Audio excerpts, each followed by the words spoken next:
transistorApp.com presents Atlantis ডিজিটালের পক্ষ থেকে গৌতম সরকার প্রযোজিত সাহিত্যম পাবলিকেশনের সৌজন্যে ও অরফিউস মুখোটি সৃজনে প্রমথনাথ বিশি রচিত আমাদের আজকের কাহিনী তান্ত্রিক। জীবনে অনেক বিচিত্র কাজে হাত দিয়েছি, বলা বাহুল্য কোনোটাই শেষ করিতে পারি নাই। ভালোই হইয়াছে, নতুবা একটা কাজ লইয়া সারা জীবন পড়িয়া থাকিলে অনেক কাজের অভিজ্ঞতা হইতে বঞ্চিত থাকিতাম। প্রথম যৌবনে একবার ভূপর্যটক সাজিয়া বাহির হইয়াছিলাম। কলিকাতা হইতে শ্রীরামপুর পর্যন্ত পৌঁছিয়াই বুঝিতে পারিলাম যে ভূগোলের ক্লাসে পৃথিবীটাকে যত বড় বলিয়া বর্ণনা করা হইয়া থাকে, পৃথিবীটা তাহার চেয়ে কিছু বড়। অতএব আর কালব্যয় না করিয়া টিকিট কিনিয়া কলিকাতা ফিরিয়া আসিলাম। ফিরিয়া আসিয়া দেখি ইতিমধ্যে শহরের অর্ধেক লোক খদ্দর ধারণ করিয়া চরকা কাটিতে শুরু করিয়া দিয়েছে। আমিও খদ্দর ধরিলাম ও চরকা কিনিলাম। এমন সময় এক বন্ধু আসিয়া বলিল, সুতা কাটা খুবই ভালো, কিন্তু তার চেয়েও ভালো পল্লী উন্নয়ন। অতএব তাহার সঙ্গে পল্লী উন্নয়নে লাগিয়া গেলাম, অর্থাৎ গ্রাম হইতে গ্রামান্তরে ঘুরিতে থাকিলাম। এই সময় এক তান্ত্রিকের সঙ্গ জুটিয়া গেলাম। রীতিমতো রক্তাম্বর, রুদ্রাক্ষমালা এবং একটি প্রমাণ সাইজের নরকপাল সংগ্রহ করিয়া ফেলিলাম। কিন্তু আমার দুর্ভাগ্যবশত আমার তান্ত্রিক গুরু অকস্মাৎ গাড়ি চাপা পড়িয়া সাধনোচিত ধামে প্রস্থান করিল। তাহার কাছে শুনিয়াছিলাম যে পঞ্চকোট পাহাড়ের কাছে এক মহাতান্ত্রিক পুরুষ বাস করেন। আমি তাহার সন্ধানে চলিলাম। মুরাডি স্টেশনে নামিয়া পঞ্চকোট যাইতে হয়। একদিন শেষ রাত্রে মুরাডি স্টেশনে নামিলাম। তখনও অন্ধকার আছে। স্টেশনের বারান্দায় অপেক্ষা করিতেছি, আলো হইলে রওনা হইব। এমন সময় এক ব্যক্তির সঙ্গে আলাপ পরিচয় হইল। লোকটি যে কাহিনী বিবৃত করিল তাহাই আজ বলিব, এবং আবার বলা বাহুল্য যে তাহার কথা শুনিয়া তান্ত্রিকতার পথ ছাড়িয়া দিয়া হোমিওপ্যাথি ডাক্তারি শুরু করিলাম। অন্যান্য নতুন অ্যাডভেঞ্চারের সঙ্গে সঙ্গে হোমিওপ্যাথি ডাক্তারি সাইড বিজনেস রূপে রহিয়া গিয়াছে সাথে সাথে। ইহার যে কোথায় শেষ জানি না, তবে এ চিকিৎসা পন্থার সুবিধে এই যে ইহাতে যেমন রুগী সারে না, তেমনি মরেও না। যে সারে আপন ভাগ্যে সারে, যে মরে আপন দুর্ভাগ্যে মরে। ডাক্তার যথাসম্ভব টাকাটা সিকেটা ও হাত যশটা কুড়াইয়া দেয়। থাক সে কথা, এখন গল্পটা বলি। অন্ধকার কাটিবার আশায় অপেক্ষা করিতেছি, এমন সময় দেখিলাম যে অদূরে আবছায়া অন্ধকারের মধ্যে বসিয়া একটি লোক তামাক সেবন করিতেছে।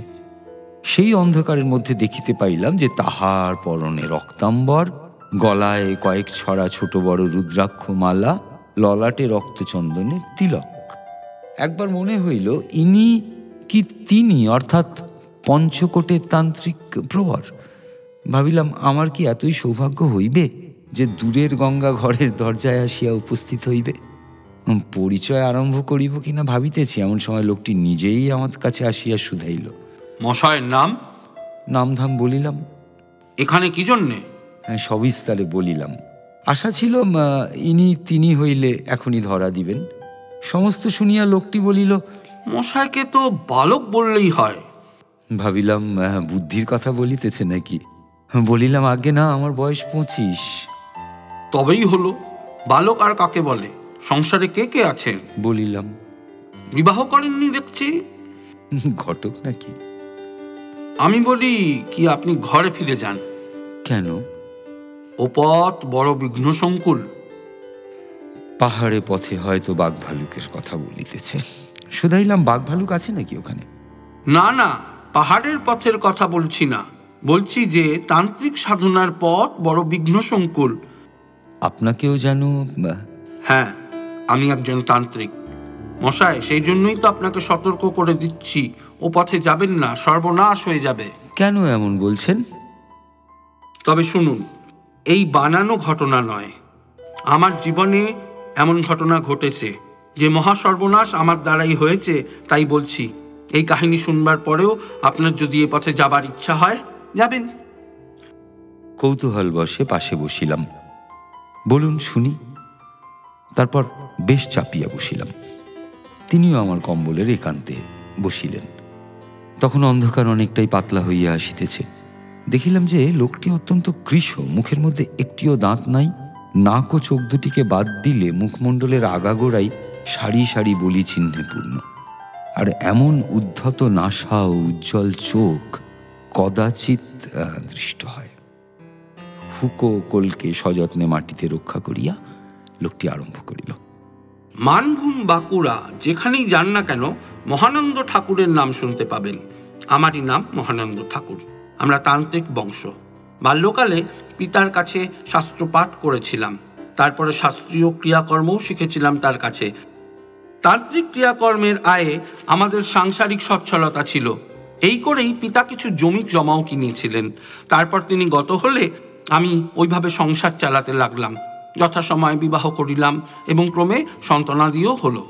ইতিমধ্যে একজন অভিজ্ঞ ক্রিয়াবান তান্ত্রিক বলে দেশের মধ্যে আমার নাম ছড়িয়ে পড়ল। ক্রমে অন্য জেলা থেকেও শান্তি সস্তায়ন করবার জন্য ডাক আসতে লাগলো।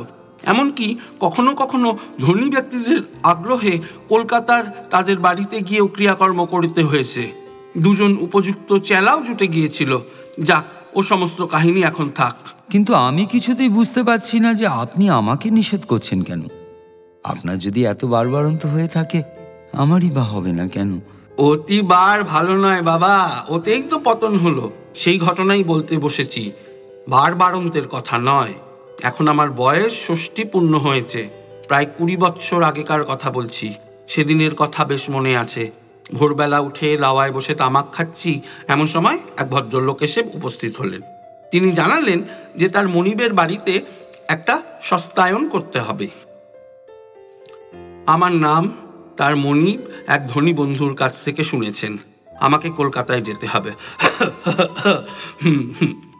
হ্যাঁ, আপত্তি করবার কিছু ছিল না। একদিকে প্রচুর অর্থ পাবার আশা, অন্যদিকে অজন্মার জন্য সে বছর খরচের টানাটানি। গৃহিণী শুনে বললেন, যাও না, তবে তাড়াতাড়ি ফিরো। ছেলে দুটি এবং মেয়ে ৩টে কলকাতায় যাচ্ছি শুনে কার কি চাই একটা ফর্দ আমার হাতে তুলো। মহেন্দ্র আর অনাদি নামে দুজন চেলাকে নিয়ে সেদিন রাত্রে ওই ভদ্রলোকের সঙ্গে কলকাতা যাত্রা করলাম। কলকাতায় এসে ওই ভদ্রলোকের মনিবের সঙ্গে আলাপ। যেমন ধনী তেমন সজ্জন, বয়স ৬০-এর ওপর, নাম যদুপতি বাবু। যদুপতি বাবু বলিলেন যে বছর 10 আগে তিনি গিরিডিতে একটা বাড়ি কিনেছিলেন। বাড়িটি কিনবার পর থেকেই তার পরিবারে ঘন ঘন মৃত্যু হতে আরম্ভ করলো। আমি শুধলাম, গিরিডির বাড়ি ক্রয়ের সঙ্গে মৃত্যুর যোগাযোগ বুঝলেন কি করে? তিনি বললেন, প্রথমে তো বুঝতে পারিনি, ক্রমে পেয়েছি। কেমন করে? সবটা বলছি, শুনুন। আচ্ছা, মৃত্যু কি গিরিডির বাড়িতে হয়েছে? না, সমস্ত মৃত্যুই কলকাতায় ঘটেছে। মৃতেরা কি কখনো গিরিডির বাড়িতে গিয়েছিলেন? ছুটি ছাটায় ২-১০ দিনের জন্য গিয়েছে, স্থায়ীভাবে কখনো থাকেনি। স্থায়ীভাবে কে থাকেন ওখানে? স্থায়ীভাবে বলতে গেলে আমি আর আমার স্ত্রী। আমরা স্বামী স্ত্রী স্থায়ীভাবে ওখানে থাকবার উদ্দেশ্যে বাড়িটা কিনি, বুঝলেন। আর কিনে দুটো নতুন মহল তৈরি করে নিই। কিন্তু বলে তিনি কপালে হাত দিয়ে কিছুক্ষণ নীরবে বসে থেকে একটা দীর্ঘ নিঃশ্বাস ছেড়ে আবার বলতে আরম্ভ করলেন। প্রথমে গেলেন আমার ভাই আর ভাতৃবধূ। আমরা একান্নভুক্ত ছিলাম। তারপর আমার অবিবাহিতা কন্যা দুটি গেল। তারপর গেলেন পুত্রবধূ, তারপরে পুত্র। ওই একটিই ছিল আমার। এখন আপনাদের সংসারে কে কে আছেন? আমি, গৃহিণী আর একটি নাতি। ওই পুত্রটিরই পুত্র। আচ্ছা, এবারে বলুন, ওই বাড়ি কেনার আর মৃত্যুর মধ্যে যোগাযোগ সন্দেহ হলো কেন? সবগুলোই মৃত্যুই অবশ্য রোগে হয়েছে, কাজে সন্দেহ করবার কারণ হয়নি। কিন্তু শেষ দুজনের, অর্থাৎ আমার পুত্রবধূর ও পুত্রের মৃত্যুর আগে রোগে পড়া আর মৃত্যুর মধ্যে বেশি সময় পাওয়া যায় না। একবার করে মহাপুরুষ সাক্ষাৎ দিয়েছেন। মহাপুরুষ? হ্যাঁ। কোথায়? গিরিডির বাড়িতে। বোধকরি বাড়িটা তার আশ্রয়। আমরা কেনাতে তিনি বিরক্ত হয়েছেন। বাড়িটা বেচে দেন না কেন? বেচবার চেষ্টা করেছি, কেউ কেনে না। দান করবার চেষ্টা করেছি, কেউ নেয় না। আমার দুর্ভাগ্যের সংবাদ চারিদিকে ছড়িয়ে গিয়েছে কিনা কি বলবো ঠাকুর। বাড়িটা আঠার মতো আমার হাতে আটকে দেখে আমার সর্বনাশ করছে। এখন শিবরাত্রির সলতে ওই নাতিটি মাত্র আছে, তাকে বাঁচাও ঠাকুর। এই বলে তিনি আমার পা জড়িয়ে ধরলেন। আমি বললাম, করেন কি, ওতে যে আমার পাপ হবে। আরও বললাম, মহাপুরুষকে খুব শক্তিশালী মনে হচ্ছে, তাই কাজটি খুব শক্ত, খরচপত্র হবে। হোক, আপনি আয়োজন করুন। তারপর দিন 15 কলকাতার বাজারে এবং নানা স্থানে ঘুরে ঘুরে সস্তায়নের সমস্ত উপকরণাদি সংগ্রহ করলাম। টাকার অভাব ছিল না, তাই কোনো ত্রুটি রাখলাম না। সমস্ত সংগ্রহ শেষ হলে যদুপতি বাবুকে বললাম, এবারে আমাদের গিরিডি যাত্রা করতে হবে, সঙ্গে আপনি আর আপনার স্ত্রী যাবেন। নাতিটি? সে এখানে থাকবে। তারপর একদিন নাতিটির বুকে শাস্ত্রোক্ত একটি কবচ পরিয়ে দিয়ে আমরা সকলে গিরিডি যাত্রা করলাম। মহানন্দ ঠাকুর বলিতে লাগিলেন, সন্ধ্যের আগেই আমরা গিরিডিতে পৌঁছলাম। যদুপতি বাবুর মস্ত বাড়ি। তিনি আমাদের 3 জনকে সঙ্গে নিয়ে বাড়িটি দেখালেন। একটা পুরাতন মহল। যদুপতি বাবু বললেন এটা তিনি কিনেছিলেন, আর 2টো মহল তৈরি করেছেন।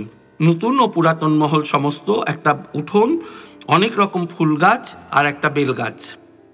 আমাদের থাকবার জায়গা পুরনো মহলটার নিচের ঘরে হলো। আমরা সেখানে বসে বিশ্রাম করতে লাগলাম। কিছুক্ষণ পর যদুপতিবাবু এলেন।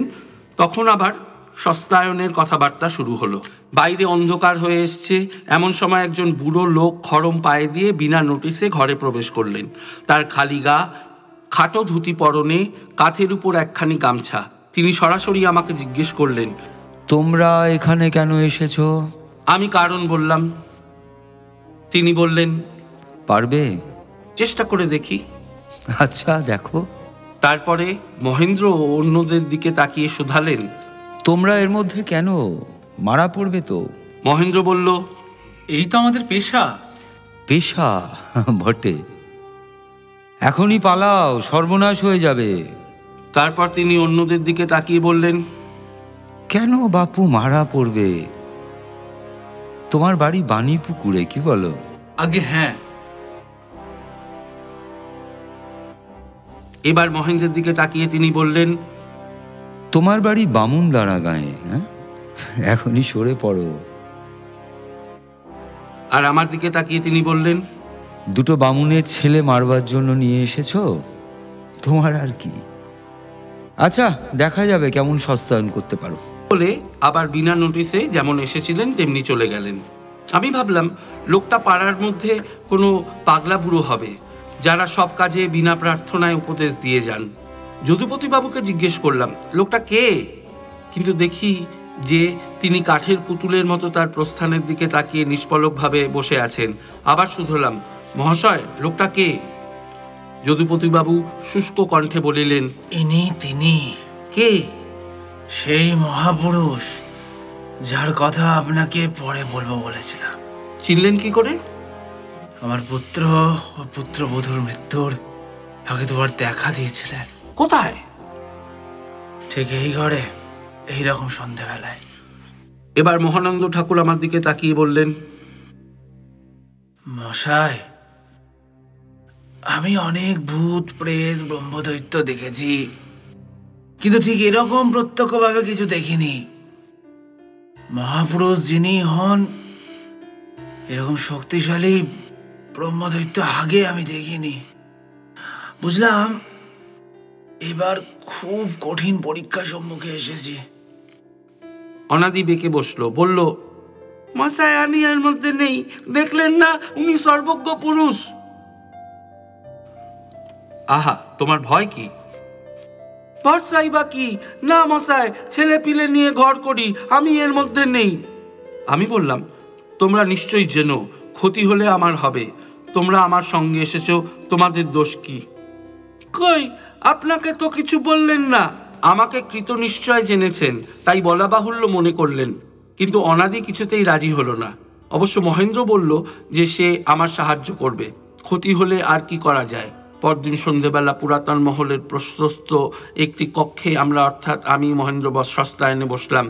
যদুপতিবাবু আর তার গৃহিণী দুজনে একদিকে বসলেন। সারা রাত্রি সস্তায়ন চলবে, শেষ রাত্রে পূর্ণাহুতি, এমন 3 রাত্রি চলবে। প্রথম রাত্রে আর কোনো বাধা সৃষ্টি হলো না। কেবল পাশের ঘরে সারা রাত্রি একজোড়া খড়মের খটখট শব্দ শুনতে লাগলাম। কেন মনে হলো কেউ যেন পায়চারি করে বেড়াচ্ছে। কে বেড়াচ্ছে সবাই বুঝতে পারল। শেষ রাত্রে যথারীতি পূর্ণাহুতি হয়ে গেল। দ্বিতীয় রাত্রির সস্তায়ন অনুরূপ অবস্থায় সম্পন্ন হয়ে গেল। তৃতীয় দিন রাত্রে আবার যথাসময়ে সস্তায়ন আরম্ভ হলো। আজকে অনাদি কিভাবে আমাদের সঙ্গে এসে যোগ দিয়েছে। এ ঘরে সস্তায়ন চলছে, আর পাশের ঘরে খড়মের সেই পয়চারির আওয়াজ। সস্তায়ন শেষ করে পূর্ণাহুতি দেবার আয়োজন করেছি, এমন সময় অদূরে এক বিকট শব্দ শ্রুত হলো। প্রাচীনকালে ডাকাতরা যেমন আওয়াজ করে বাড়ির ভেতর চড়াও হতো, সেই রকম শব্দ ক্রমে নিকটতম হতে লাগলো। যদুপতিবাবু তার গৃহিণী ভয়ে তথস্থ, মহেন্দ্র আর অনাদির প্রায় সেই অবস্থা। আমি অভয় দিয়ে বললাম, চাই দেখুন না কেন, আপনারা ভয় পাবেন না বা আসন ত্যাগ করবেন না, শুনুন আমার কথা, এই হলেই বিপদ। শব্দ এবারে বাড়ির কাছে এসে পৌঁছেছে। 2-3 মিনিটের মধ্যেই 4 জন বিরাটাকায় পুরুষ ঘরে প্রবেশ করলো। তারা সম্পূর্ণ উলঙ্গ, কেবল পায়ে খড়ম আর গলায় বাহুতে রুদ্রাক্ষের ডোর, আর প্রত্যেকের হাতে প্রকাণ্ড একটি নরক কপাল। তারা আমার কাছে এসে নরকপাল পেতে দাঁড়ালো। আমি নরকপাল পূর্ণ করে কারণ বাড়ি ভরে দিতে লাগলাম। প্রচুর কারণ বাড়ির আয়োজন ছিল। যদুপতিবাবু খরচের কার্পণ্য করেননি। তারা প্রত্যেকে 8-10 বার বাড়ি পান করে সেই রকম বিকট ধ্বনি করতে করতে প্রস্থান করলো। ওরা আসবার আগেই পূর্ণহুতিদান হয়ে গিয়েছিল। কান পেতে শুনলাম পাশের ঘরে খড়মের আওয়াজ আর পাওয়া যাচ্ছে না। মনটা খুশি হলো। পরদিন ভোরবেলা আমি যদুপতিবাবুকে বললাম, আপনাদের বিঘ্ন কেটে গেল। তিনি শুধালেন, বুঝলেন কিভাবে? ওই যে ওরা এসে কারণ বাড়ি পান করলেন, ওটাই সার্থক সস্তায়নের চিহ্ন। ওরা কে? প্রেতজনী? না, ওরা ভৈরব। বনে জঙ্গলে পাহাড়ে পর্বতে থাকেন। তান্ত্রিক ক্রিয়ার সংবাদ পেলে আসেন। সংবাদ পাবেন কি করে? তা নইলে আর ভৈরব কেন, মন্ত্রশক্তির বলে ওরা জানতে পারেন। কিন্তু কাছাকাছি তো কোনো পাহাড় পর্বত নেই। কেন, হিমালয়? যদুপতিবাবু ভাবলেন যে আমি পরিহাস করছি। পরিহাস নয়, সাধনার বলে ওরা মনোরথ গতি করেছেন। যেমন অনায়াসে দূরের সংবাদ জানতে পারেন, তেমনি মনোরথ বেগে চলাচল করতে পারেন। কই, সত্যায়নের সফলতা সম্পর্কে তো ওরা কিছু বললেন না। ওরা যার তার সঙ্গে কথা বলেন না, কিন্তু ওরা যে এলেন আর কারণ বাড়ি পান করে সন্তুষ্ট হলেন, এ থেকেই বুঝে নিতে হবে। সন্তুষ্ট না হলে? সর্বনাশ! তৃপ্তিমতো কারণ বাড়ি না পেলে সমস্ত লণ্ডভণ্ড করে দিতেন, কাউকে আর জীবিত থাকতে হতো না। তারপর বললাম, যাক, আপনি নিশ্চিন্তে এবার বাড়িতে বাস করুন, আপনার নাতির সমস্ত ফাড়া কেটে গেছে। পরে অনেকদিন পরে যদুপতিবাবুর কাছে থেকে নাতির বিবাহের নিমন্ত্রণ পেয়েছিলাম। অতদিনে বোধহয় যদুপতিবাবু গত হয়েছেন। এসব অনেক দিনের কথা। সেই দিনেই আমরা 3 জনে বাঁকুড়া অভিমুখে যাত্রা করলাম। মহেন্দ্র আর অনাদি কলকাতা হয়ে গেল। আমি ভোর রাত্রে ট্রেনে ঝাঁটি পাহাড় স্টেশনে এসে নামলাম। আগেই লিখে দিয়েছিলাম স্টেশনে যেন একজন লোক আর গরুর গাড়ি আসে। স্টেশনের বাইরে এসে দেখি আমার পুরনো চাকর গোবিন্দ দাঁড়িয়ে আছে। আমাকে দেখেই ডুকরে কেঁদে পায়ের ওপর পড়ল। কর্তা, আর কি করতে বাড়ি যাবেন? বুঝলাম মহাপুরুষ আমার সর্বনাশ না করে ছাড়েননি। শুনলাম 2 দিন আগে সস্তায়নের সময় আমার স্ত্রী পুত্র সব ওলা ওঠায় মারা গিয়েছে। তখনই ফিরলাম বাড়ি, আর গেলাম না। মহাপুরুষকে গৃহছাড়া করেছিলেন, তিনিও আমাকে গৃহছাড়া করে দিলেন। সেই থেকে ঘুরে ঘুরে বেড়াই। এমন করে 20 বছর হয়ে গেল, আর কতদিন ঘুরে বেড়াতে হবে কে জানে। মহানন্দ ঠাকুর থামলেন। কিছুক্ষণ চুপ করিয়া থাকিয়া তামাক সাজিয়া লইলেন এবং তাহা যথারীতি সেবন করিতে করিতে বলিলেন, তাই বলছিলাম বাবা, ও পথে যেও না, ও সকলের সয় না। তান্ত্রিক ক্রিয়াকলাপ যারা করে থাকে তাদের প্রায় সকলেই আমার মতো দশা হয়ে থাকে। তোমার এখনো ফিরবার পথ আছে, ফিরে যাও, বুড়োর কথা শোনো। ফিরিয়া যাওয়াই স্থির করিলাম। প্রথমত মহাপুরুষ ও ভৈরব দেখিবার আর তেমন আগ্রহ ছিল না। দ্বিতীয়ত সংসারে অ্যাডভেঞ্চারের পথ তো একটি মাত্র নয়, পথান্তর বাছিয়া লইলেই চলিতে পারে। বৃদ্ধের বচন গ্রাহ্য করিয়া ফিরিয়া আসিলাম। এখন অ্যাডভেঞ্চারের নতুন পথ ধরিতেছি, পাঠ্যপুস্তক লিখিতেছি এবং নিত্য নতুন মহাপুরুষের পরিচয় পাইতেছি। আরও দেখিতেছি যে এ পথের ভৈরবগণ নরকপাল পূর্ণ করিয়া কারণ বাড়ি না পাইলে এমন সব লণ্ডভণ্ড কাণ্ড করে যে সে কি আর বলিব। আমরা সবাই ভালোবাসি গল্প শুনতে আর গল্প দিয়ে গড়ে ওঠা নাটক শুনতে। সবার পছন্দের চাওয়া পাওয়ার এক অপূর্ব মেলবন্ধন। transistораpp.com